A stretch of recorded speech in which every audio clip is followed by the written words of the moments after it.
Welcome back to the Spooktober Marathon. Today, number 24, Sawney Beane, The Man-Eater by Charles Whitehead. Some families break bread. This one broke bodies. The following narrative presents such a picture of human barbarity that, were it not attested by the most unquestionable historical evidence, it would be rejected as altogether fabulous and incredible. Sawney Beane was born in the county of East Lothian, about 8 miles east of Edinburgh, in the reign of James I of Scotland. His father was a hedger and ditcher, and brought up his son to the same laborious employment. Naturally idle and vicious, he abandoned that place in company with a young woman equally idle and profligate, and retired to the deserts of Galloway, where they took up their habitation by the seaside. The place which Sawney and his wife selected for their dwelling was a cave of about a mile in length, and of considerable breadth, so near the sea that the tide often penetrated into the cave above 200 yards. The entry had many intricate windings and turnings, leading to the extremity of the subterraneous dwelling, which was literally the habitation of horrid cruelty.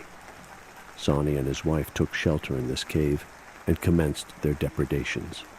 To prevent the possibility of detection, they murdered every person they robbed.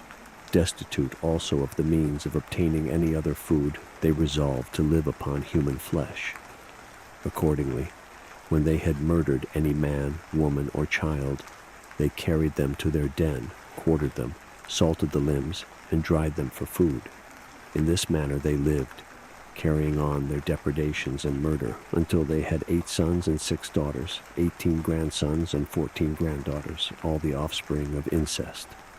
But though they soon became numerous, yet such was the multitude which fell into their hands, that they had often superabundance of provisions, and would, at a distance from their own habitation, throw legs and arms of dried human bodies into the sea by night. These were often cast out by the tide, and taken up by the country people, to the great consternation and dismay of all the surrounding inhabitants. Nor could anyone discover what had befallen the many friends, relations, and neighbors who had unfortunately fallen into the hands of these merciless cannibals. In proportion as Sawney's family increased, everyone that was able acted his part in these horrid assassinations. They would sometimes attack 4 or 6 men on foot, but never more than 2 upon horseback. To prevent the possibility of escape, they would lie in ambush in every direction, that if they escaped those who first attacked, they might be assailed with renewed fury by another party, and inevitably murdered. By this means they always secured their prey, and prevented detection. At last, however, the vast number who were slain roused the inhabitants of the country, and all the woods and lurking places were carefully searched. Yet, though they often passed by the mouth of the horrible den, it was never once suspected that any human being resided there. In this state of uncertainty and suspense concerning the authors of such frequent massacres, several innocent travelers and innkeepers were taken up on suspicion, because the persons who were missing had been seen last in their company, or had last resided at their houses.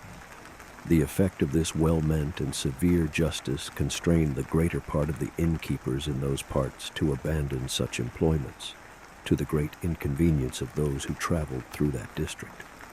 Meanwhile, the country became depopulated, and the whole nation was at a loss to account for the numerous and unheard-of villainies and cruelties that were perpetrated without the slightest clue to the discovery of the abominable actors. At length, Providence interposed in the following manner to terminate the horrible scene. One evening, a man and his wife were riding home upon the same horse from a fair which had been held in the neighborhood, and being attacked, the husband made a most vigorous resistance. His wife, however, was dragged from behind him, carried to a little distance, and her entrails instantly taken out. Struck with grief and horror, the husband continued to redouble his efforts to escape, and even trod some of the assassins down under his horse's feet. Fortunately for him, and for the inhabitants of that part of the country, in the meantime, 20 or 30 in a company came riding home from the fair. Upon their approach, Sawney and his bloody crew fled into a thick wood and hastened to their infernal den. This man, who was the first that had ever escaped out of their hands, related to his neighbors what had happened, and showed them the mangled body of his wife lying at a distance, the bloodthirsty wretches not having time to carry it along with them. They were all struck with astonishment and horror, took him with them to Glasgow, and reported the whole adventure to the chief magistrate of the city, who, upon this information, instantly wrote to the king, informing him of the matter. In a few days, His Majesty in person, accompanied by 400 men, went in quest of the perpetrators of these horrible cruelties. The man, whose wife had been murdered before his eyes, went as their guide, with a great number of bloodhounds, that no possible means might be left unattempted to discover the haunt of such execrable villains. They searched the woods and traversed and examined the seashore, but though they passed by the entrance into their cave, they had no suspicion that any creature resided in that dark and dismal abode. Fortunately, however, some of the bloodhounds entered the cave, raising an uncommon barking and noise, an indication that they were about to seize their prey. The king and his men returned, but could scarcely conceive how any human being could reside in a place of utter darkness and where the entrance was difficult and narrow. But as the bloodhounds increased in their vociferation and refused to return, it occurred to all that the cave ought to be explored to the extremity. Accordingly, a sufficient number of torches was provided. The hounds were permitted to pursue their course. A great number of men penetrated through all the intricacies of the path, and at length arrived at the private residence of the horrible cannibals. They were followed by all the band, who were shocked to behold a sight unequaled in Scotland, if not in any part of the universe. Legs, arms, thighs, hands, and feet of men, women, and children were suspended in rows like dried beef. Some limbs and other members were soaked in pickle, while a great mass of money, both of gold and silver, watches, rings, pistols, clothes, both linen and woolen, with an immense quantity of other articles, were either thrown together in heaps or suspended upon the sides of the cave. The whole cruel, brutal family, to the number formerly mentioned, were seized, the human flesh buried in the sand of the seashore, the immense booty carried away, and the king marched to Edinburgh with the prisoners. This new and wretched spectacle attracted the attention of the inhabitants, who flocked from all quarters to see, as they passed along, so bloody and unnatural a family, which had increased, in the space of 25 years, to the number of 27 men and 21 women. Arrived in the capital, they were all confined in the toll booth under a strong guard, and were next day conducted to the common place of execution in Leith Walk, and executed without any formal trial, it being deemed unnecessary to try those who were avowed enemies of all mankind and of all social order. The enormity of their crimes dictated the severity of their death.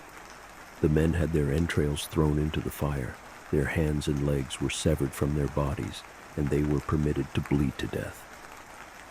The wretched mother of the whole crew, the daughters and grandchildren, after being spectators of the death of the men, were cast into 3 separate fires and consumed to ashes. Nor did they, in general, display any signs of repentance or regret, but continued, with their last breath, to pour forth the most dreadful curses and imprecations upon all around, and upon those who were instrumental in consigning them to the hands of a tardy but a certain and inevitable justice. And just like that, we reach the end of the story. Or should I say legend? I hope to see you tomorrow for Spooktober 25. Bye-bye.